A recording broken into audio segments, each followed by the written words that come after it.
E para falar mais sobre essa situação de caos que se aproxima, nós vamos conversar agora com o Coronel do Exército, Gerson Gomes. Olá, Coronel, seja bem-vindo ao nosso programa mais uma vez. E então, como o senhor está vendo essa turbulência na geopolítica? Boa tarde, uma alegria retornar. E nesse momento histórico, um momento inusitado, nas últimas 3, 4 décadas, o Irã, que nunca reconheceu o Estado de Israel e que ameaçava por diversas vezes, usava os seus proxies, ou seja, aquela guerra por procuração, que a gente já tinha conhecimento desde a Guerra Fria, mas que o Irã usava com muita sabedoria ali, tanto do Líbano, da Síria, até mesmo do Iêmen, mais ao sul, utilizando bases ali no Iraque, sempre atacando Israel por intermédio de terceiros. E dessa vez, essa é a notícia completamente diferente, o Irã lança um ataque da sua base territorial com mais de 300, 400 vetores simultaneamente, 4 tipos de vetores diferentes, tentando estressar as defesas de Israel, mas não conseguiu. As informações que nós temos é que Israel e os seus aliados, é importante a gente informar, conseguiram com êxito deter toda essa iniciativa ofensiva ou contra-ofensiva do Irã. Muito bem, é o domo de aço, que conseguiu aí neutralizar cerca de 99%, quase a totalidade, dos ataques iranianos e companhia. Agora tem uma coisa bem curiosa que eu gostaria de lhe perguntar, que é a respeito do que anda dizendo o estrategista militar americano Scott Ritter, que o senhor deve conhecer muito bem. Ele disse que uma guerra contra o Irã agora seria extremamente desastrosa para os Estados Unidos, porque, segundo ele, os americanos não estão mais com a bola toda que tinham lá atrás em termos de poderio militar e efetivo. Ele disse que o país poderia, inclusive, perder uma guerra. O senhor concorda com ele? Na verdade, tudo que você ouve dos Estados Unidos atualmente, você tem que colocar no contexto eleitoral. Nós estamos em um ano eleitoral e existe um entendimento de que a política externa do governo Biden é desastrosa desde a retirada das tropas de forma vergonhosa do Afeganistão. Então, quando ele coloca isso, ele quer dizer que os Estados Unidos hoje não teriam condições de assegurar a estabilidade ali no Oriente Médio com a presença das tropas. Só que ele talvez tenha sido um pouco exagerado pelo seguinte: nós podemos observar que todos os porta-vozes de Israel que se manifestaram sobre esse ataque do Irã, eles fazem questão de estressar que Israel se defendeu com os seus aliados.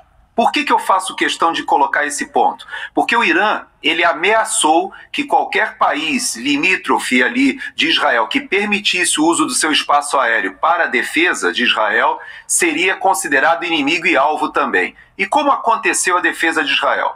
Houve interceptação, seja por caças americanos e caças britânicos, houve a utilização de bases na Jordânia e também a Arábia Saudita permitiu a utilização do seu espaço aéreo para conter os iutes do Iêmen. Então, simultaneamente, nós tivemos tropas inglesas, americanas, alemães, todos utilizando o mesmo sistema satelital, com controle do espaço aéreo altamente sofisticado, em que você citou o Iron Dome, mas o que foi mais avançado ali não foi nem o Iron Dome, porque o Iron Dome ele é configurado para os foguetes, mas o que foi utilizado ali foi contra os mísseis balísticos, que foram utilizados o Arrow 3, que é uma arma eficiente, se mostrou eficiente de interceptar até fora da atmosfera, e obviamente foram utilizados os caças para interceptarem tudo aquilo que fazia a navegação próxima ao solo, que são os utilizados na guerra da Ucrânia também, os que nós no Brasil chamamos de VANTs,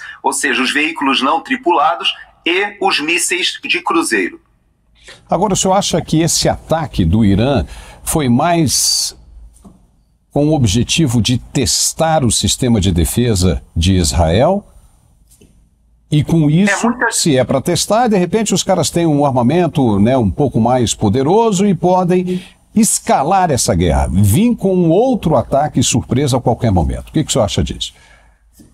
Pode vir, mas eu creio que se a ideia era estressar ou testar o sistema de defesa, esse sistema demonstrou algo que o Irã não gostaria, que é aquele apoio dos países que estava acontecendo de forma velada, inclusive aqui nos Estados Unidos, porque o Biden ele está em ano eleitoral e ele não pode se colocar ostensivamente ao lado de Israel, porque há uma pressão do Partido Democrata muito grande. Não podemos esquecer que a esquerda aqui nos Estados Unidos, de certa forma, ela é hostil à própria liderança do primeiro-ministro Benjamin Netanyahu. O momento político em Israel é muito conturbado. Porém, o que acabou acontecendo com essa reação? Ficou claro que, apesar de discretos e uma retórica até neutra junto às Nações Unidas, na hora do vamos ver, na hora do pega para capar, todos esses países que estão integrados dentro de uma doutrina da própria OTAN, que utilizam toda a parte satelital, de cyberspace, de georreferenciamento, tudo que existe ali dentro, ou naquela cobertura ali, tanto em cima do Iraque, da Síria, do Líbano, da própria Jordânia, da Arábia Saudita, do Golfo Pérsico, toda aquela área ela está realmente coordenada. E nós, militares, sabemos que a maior dificuldade que existe numa campanha desse tipo é justamente o comando e controle. E ali se demonstrou que esses países que estavam quietos, na verdade, estão completamente integrados nesse escudo que se montou. Então, acho muito difícil, viu, que o Irã tenha possibilidade de escalar esse conflito, sabendo que Israel já tem a possibilidade de lançar um ataque, por exemplo, às instalações nucleares iranianas, às instalações de enriquecimento de urânio no Irã, que, por sinal, há 2 anos e meio, Israel já vem ameaçando fazer o tal do ataque preventivo. Quem sabe agora tenha o pretexto. Eu concordo com você que não há interesse da comunidade internacional de escalar esse conflito, mas, militarmente falando, a desvantagem do Irã é muito grande. Ainda tem uma outra questão aí que preocupa bastante. Nessa mesma região está o Estreito de Hormuz, que é por onde passam 24% de todo o óleo cru, ou seja, petróleo comercializado pelo Ocidente. E o Irã controla isso aí e já está ameaçando em reduzir a passagem de óleo e, consequentemente, provocar estragos no Ocidente, como inflação e coisas ainda piores. O que o senhor acha disso? É verdade. É verdade, só que nós não podemos esquecer que esse óleo que passa ali é o óleo dos seus arqui-inimigos sunitas, ou seja, o óleo que vem do Kuwait, o óleo que vem da própria Arábia Saudita, porque sai pelos dois lados, sai pelo Mar Vermelho, mas também sai pelo Golfo Pérsico. Nós temos ali, bem naquela região em que o Irã, sim, pode travar ali o Estreito de Hormuz, mas nós não podemos esquecer que nós temos ali a sede de toda a frota americana do Oriente Médio. Porta-aviões, submarinos nucleares com ogivas, que podem utilizar mísseis balísticos e até mísseis de cruzeiro lançados ali de bases aéreas e bases navais americanas, a concentração de tropa e os acordos feitos ali, inclusive com países islâmicos sunitas que estão em combate com os iranianos ali dentro do Iêmen. Quando a gente olha aquela situação, a gente pensa que é uma situação entre Irã e Israel, mas na verdade há um problema interno deles muito grande. Quem está em combate no Iêmen há muitos anos é a Arábia Saudita e o Irã, não é Israel. Então a gente percebe que se você for para esse lado, que eu também acredito que é o que mais preocupa a comunidade internacional, os países sunitas seriam os mais prejudicados. E aí a guerra escalaria, talvez, entre esses países do Golfo Pérsico e o próprio Irã. Bom, pelo menos nós já conhecemos ali a face, né, o rosto dos inimigos. Quem são eles? Irã, Síria, o Iêmen, o Iraque, os remanescentes do Hamas e do Hezbollah. Então, se Israel conseguiu passar por esse ataque, né, tirou de letra isso aí, então nós não temos grandes motivos aí, nós que eu digo assim, o pessoal de Israel não tem grandes motivos para ficar tão preocupado assim, né? Ou seja, já mostrou para o mundo que tem condições de lidar com a situação, ou não é? Verdade, e aí eu vou além. Israel não teria condições de ter se defendido sem a construção de uma modelagem ali informacional e principalmente de cyberspace, como nós chamamos, muito robusta com a ajuda da OTAN e dos Estados Unidos. Quando a gente fala Israel, Israel sabe que é um país muito pequenininho, uma população pequena, e que para, por exemplo, se defender do Iêmen, sem a ajuda da Arábia Saudita, é impossível. Para se defender do que vem do Iraque ou da Síria, sem a ajuda da Jordânia, é impossível. E todos esses dois países que, em tese, são hostis a Israel ou a causa palestina, ou a forma como Israel trata a causa palestina, os dois países permitiram a utilização do seu espaço aéreo por tropas americanas, ou pela Força Aérea Americana, ou pela tecnologia de interceptação da OTAN. Então nós tivemos não só o Reino Unido, como a Alemanha, partindo de bases no Chipre, a Europa é muito próxima ali daquela região, então me parece que Israel conseguiu, e com toda essa operação, demonstrar que ele não está sozinho. E que não é Israel que está se defendendo. Na verdade, há uma coligação de interesses muito importantes ali, econômicos, geopolíticos, que coloca os Estados Unidos no centro dessa definição.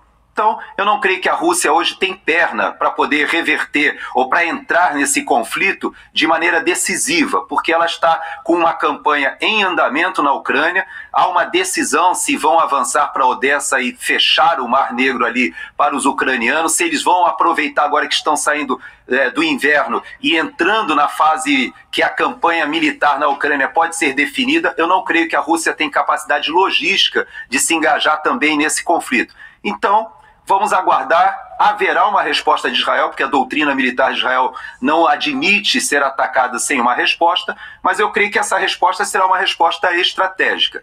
A preocupação dos analistas internacionais é se finalmente Israel conseguiu a liberdade de ação, ou seja, o apoio internacional para fazer um ataque nas instalações de enriquecimento de urânio lá no Irã.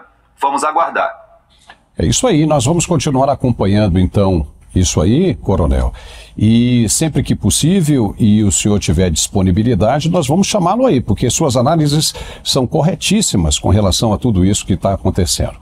Nós agradecemos mais uma vez e eu quero que o senhor saiba que aqui as portas estão sempre abertas para o senhor. Um forte abraço e muito obrigado. Obrigado a você, Paulo. Obrigado à audiência e faço apenas um alerta final.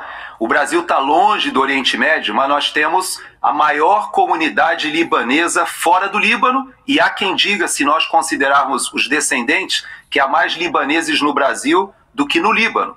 E nós temos, sim, uma comunidade robusta, judaico-sírio-libanesa, que não está envolvida no conflito diretamente, mas hoje, na América do Sul, nós temos uma presença do Hezbollah, que vem do Líbano, junto ao narcotráfico, já consolidada na América Latina, e isso pode vir a reverberar para dentro do território nacional. Seria muito importante que o Brasil tivesse uma condução sábia de sua posição nas relações internacionais nesse conflito.